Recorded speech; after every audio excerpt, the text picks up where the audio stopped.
প্রশ্ন করার আগে এরকম একটি চমৎকার ও বিস্ময়কর প্রচেষ্টার জন্য আমি আয়োজকদের ধন্যবাদ জানাই। এখন প্রশ্নে আসছি।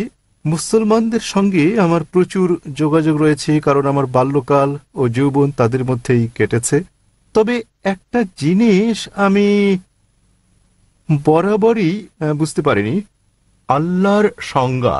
কারণ আমার মনে আল্লাহর সম্পর্কে যে ধারণা আছে এবং আমার মুসলমান পরিচিত জনেরা যে ধারণা দিয়েছে, তাতে আল্লাহর সংজ্ঞা মূলত অন্যান্য ধর্মবিশ্বাসকে অবজ্ঞা করা এবং তাদের ঈশ্বরের সংজ্ঞাও একই রকম মনোপুত নয়। আপনি অত্যন্ত সুপণ্ডিত ব্যক্তি, আমি আপনার কাছে উপকৃত হতে চাই।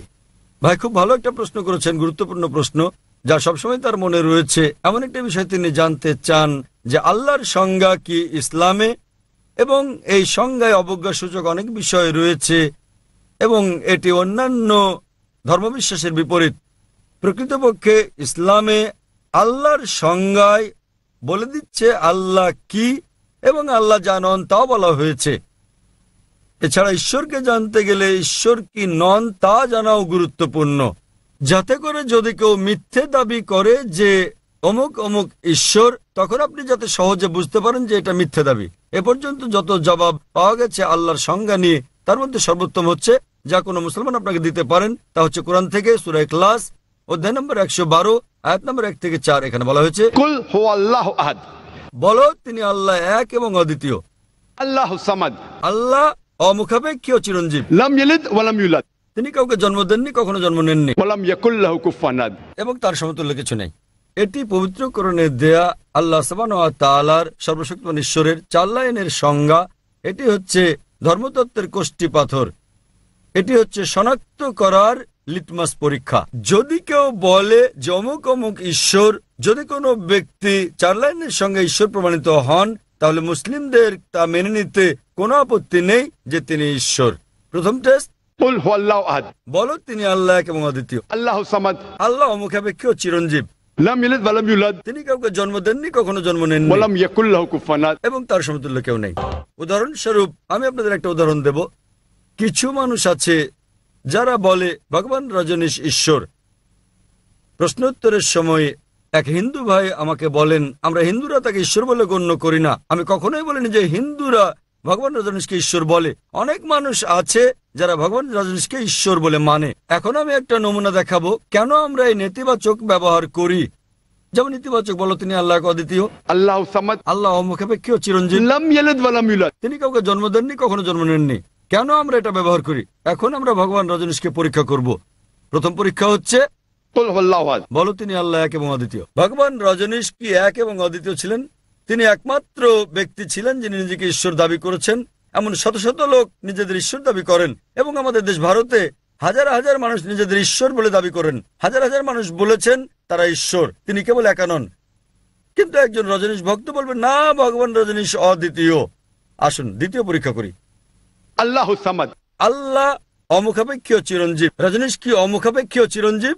আমরা তার জীবনে পড়েছি, সেখানে আমরা পড়েছি যে ভগবান রজনীশ ভুগছিলেন বিভিন্ন রোগে, অ্যাজমা, ডায়াবেটিস, ম্যালাইটিস, পিঠের ব্যথা ইত্যাদি রোগে। ভাবুন, সর্বশক্তিমান ঈশ্বর ভোগেন অ্যাজমা, ডায়াবেটিস, ম্যালাইটিস, পিঠের ব্যথা ইত্যাদি রোগে। তৃতীয় পরীক্ষা, লাম ইয়ালিদ ওয়া লাম ইউলাদ, তিনি কাউকে জন্ম দেননি, জন্ম নেননি। আমরা জানি ভগবান রজনীশ মধ্যপ্রদেশে জন্মগ্রহণ করেন এবং তার পিতামাতা ছিল। আর 1981 সালে তিনি আমেরিকা যান এবং হাজার হাজার আমেরিকানকে তার ভক্ত বানান, এবং অরেগন রাজ্যে তিনি নতুন সেন্টার চালু করেন, নাম রজনীশপুরম।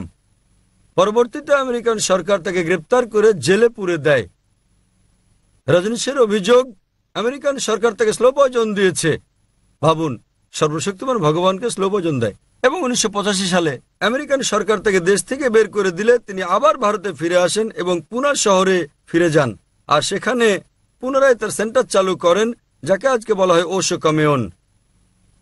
এবং আজ যদি আপনি ওশো কমিউনে যান, সেখানে তার সমাধিতে মৃত্যুর পরে যেখানে তার দেহভস্য রাখা হয়েছে, সেখানে পাথরের গায়ে খোদাই করে লেখা রয়েছে ওশো।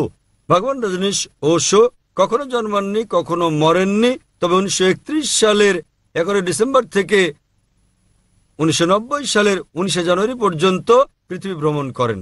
কখনো জন্মাননি, কখনো মরেননি, তবে পৃথিবী ভ্রমণ করেছেন 1931 সালের 11 ডিসেম্বর থেকে 1990 সালের 19শে জানুয়ারি পর্যন্ত। সেখানে তারা তার সমাধিতে এটা উল্লেখ করতে ভুলে গেছে যে তাকে পৃথিবীর 21টি দেশ ভিসা দিতে রাজি হয়নি। ভাবুন, সর্বশক্তিমান ঈশ্বর পৃথিবী ভ্রমণ করতে এসেছেন এবং তার ভিসা প্রয়োজন হয়েছে। এবং শেষ পরীক্ষা, ওয়ালাম ইয়াকুল লাহু কুফুয়ান আহাদ।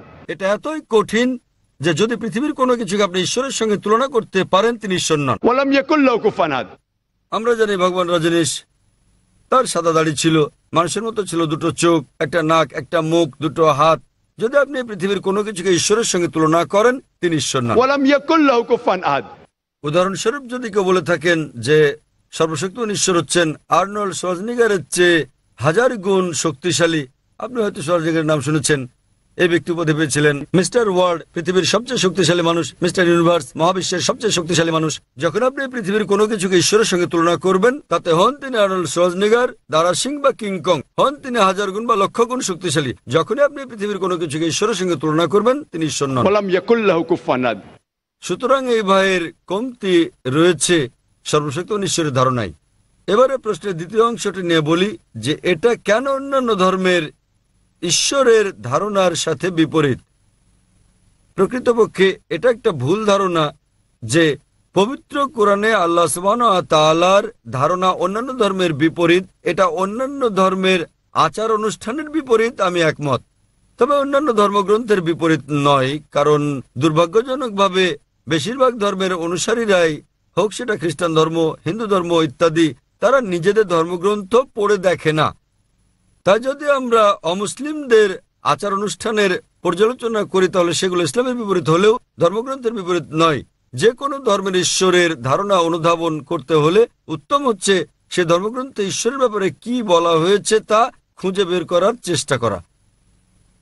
কোন ধর্মের অনুসারীরা কি করছে তা দেখে ঈশ্বরের ধারণা খোঁজা উচিত নয়। উদাহরণস্বরূপ, যদি আপনি শিখ ধর্মের ঈশ্বরের ধারণা জানতে চান, তাহলে উত্তম হচ্ছে পাঠ করা গুরু গ্রন্থ সাহেব, আদি গ্রন্থ। আপনি গুরু গ্রন্থ সাহেবের প্রথম খণ্ড, প্রথম অধ্যায়, প্রথম অনুচ্ছেদটা পাঠ করেন। আপনি এটা জাপুজি নামে পরিচিত। এতে কি বলা হয়েছে? ঠিক আছে, জাপুজি। এতে বলা হয়েছে যে ঈশ্বর একজন, ঈশ্বরকে সত্য বলা হয়েছে, তাকে চিরঞ্জীব বলা হয়, তিনি হচ্ছেন বিরাজমান, তিনি দয়ালু, তিনি ভয় ও অভাব মুক্ত। আর শিখ ধর্ম অনুযায়ী শিখ ধর্মের মানুষ এক ঈশ্বরে বিশ্বাস করে, তারা মূর্তি পূজা বিশ্বাস করে না, তারা অবতারবাদে বিশ্বাস করে না। আর প্রকাশ্যে তাকে এক ওমকারা বলা হয় এবং অপ্রকাশ্যে তাকে ওমকারা বলা হয়। এবং শিখ ধর্মগ্রন্থ পাঠ করলে দেখবেন সেখানে সর্বশক্তিমান স্রষ্টার বিভিন্ন গুণাবলী আছে।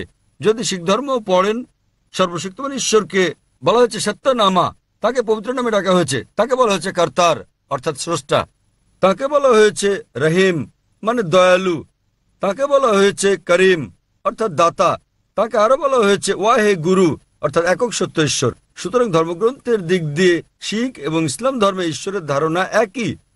অনুরূপভাবে হিন্দু ধর্মের কথায় আসি, হিন্দু ধর্মেও যদি হিন্দু ধর্মগ্রন্থ পড়েন, পরিষ্কার উল্লেখ আছে উপনিষদে, ছান্দোক্য উপনিষদ অধ্যায় নম্বর 6 অনুচ্ছেদ নম্বর 2 শ্লোক নম্বর 1, একম এবিদিত্যম, ঈশ্বর এক এবং অদ্বিতীয়। এটা আরো উল্লেখ আছে শ্বেতাক্ষেত্র উপনিষদে অধ্যায় নম্বর 6 অনুচ্ছেদ নম্বর 9, নাচস্য কসিজ জনিতা ন চদীপা। মহান ঈশ্বরের তার কোনো পিতা মাতা নেই, তার কোনো কর্তা নেই, তার কোনো প্রভু নেই। এছাড়া উল্লেখ আছে শ্বেতাক্ষেত্র উপনিষদে অধ্যায় নম্বর 4 শ্লোক নম্বর 19 এবং যজুর্বেদ অধ্যায় নম্বর 32 অনুচ্ছেদ নম্বর 3, ন তস্য প্রতিমা অস্তি। মহান ঈশ্বরের কোনো প্রতিমা নেই। সংস্কৃত ভাষায় প্রতিমা মানে হচ্ছে প্রতিবিম্ব, আলোকচিত্র, অঙ্কনচিত্র, ছবি, প্রতিকৃতি, প্রতিমা, মূর্তি, ভাস্কর্য। তাই এখানে বলা হয়েছে ন তস্য প্রতিমা অস্তি। মহান ঈশ্বরের কোনো প্রতিবিম্ব নেই, প্রতিকৃতি নেই, আলোকচিত্র নেই, ভাস্কর্য নেই, প্রতিমা নেই, পুতুল নেই, মূর্তি নেই। তবুও দুর্ভাগ্যজনকভাবে দেখা যায় যে হিন্দুরা এখনো প্রতিমা পূজা করে। এজন্য কাকে দোষ দেবেন? আমি বেদের উদ্ধৃতি দিচ্ছি। হিন্দুদের সকল ধর্মগ্রন্থগুলোর মধ্যে বেদ হচ্ছে সর্বশ্রেষ্ঠ গ্রন্থ, কিন্তু তাও আপনি লক্ষ্য করবেন যে হিন্দুরা এখনো প্রতিমা পূজা করছে। কেন? কারণ হিন্দু ধর্মের পণ্ডিতেরা বলেন যে দেখো জাকির ভাই, তুমি জানো নিম্ন শ্রেণীর লোকেরা এগুলো বুঝতে চায় না, তাই মনোনিবেশের জন্য আমাদের প্রতিমা প্রয়োজন হয়। আমরা সচেতনতার উচ্চ পর্যায়ে পৌঁছানোর পর আর প্রতিমার প্রয়োজন হয় না। তখন আমি বললাম হিন্দু পণ্ডিতকে, আমরা মুসলিমরা ইতোমধ্যে সচেতনতার উচ্চ পর্যায়ে পৌঁছে গেছি। এটা হচ্ছে হিন্দু ধর্মের ভিত্তি, বেদের ভিত্তি। কিন্তু হিন্দু ধর্মের আর্য সমাজের মতো কিছু গোত্র আছে যারা প্রতিমা পূজার নিন্দা করে। একইভাবে যদি খ্রিস্ট ধর্মের দিকে তাকান, খ্রিস্টানদের ধর্মগ্রন্থ পড়েন, দেখবেন খ্রিস্ট ধর্মগ্রন্থ মূর্তি পূজার বিরোধী। তবুও আপনি দেখেন যে ক্যাথলিকরা তারা ঈশ্বরের চিত্র তৈরি করে এবং বলে যীশু খ্রিস্ট তার উপর শান্তি বর্ষিত হচ্ছেন সর্বশক্তিমান ঈশ্বর। তাহলে যা বোঝা গেল তা হচ্ছে খ্রিস্টানদের ধর্মগ্রন্থ অনুযায়ী খ্রিস্টবাদ ও ইসলাম, যীশু খ্রিস্ট তার উপর শান্তি বর্ষিত হোক শিক্ষা, এগুলো একই রকম। কিন্তু বেশিরভাগ খ্রিস্টান তারা এটা দাবি করে যে যীশু খ্রিস্ট নিজেকে ঈশ্বর বলে দাবি করেছিলেন। প্রকৃতপক্ষে বাইবেল পড়লে দেখবেন সম্পূর্ণ বাইবেলের মধ্যে কোথাও এমন একটিও স্পষ্ট উক্তি নেই যেখানে যীশু খ্রিস্ট নিজের মুখে বলেছেন যে আমি ঈশ্বর অথবা আমার উপাসনা করো। যদি কোনো খ্রিস্টান বাইবেলের কোনো দ্ব্যর্থহীন স্পষ্ট উক্তি আমাকে দেখাতে পারেন যেখানে যীশু খ্রিস্ট তার উপর শান্তি বর্ষিত হোক নিজে বলেছেন যে আমি ঈশ্বর অথবা আমার উপাসনা করো, তাহলে আমি খ্রিস্টান ধর্ম গ্রহণ করতে প্রস্তুত আছি।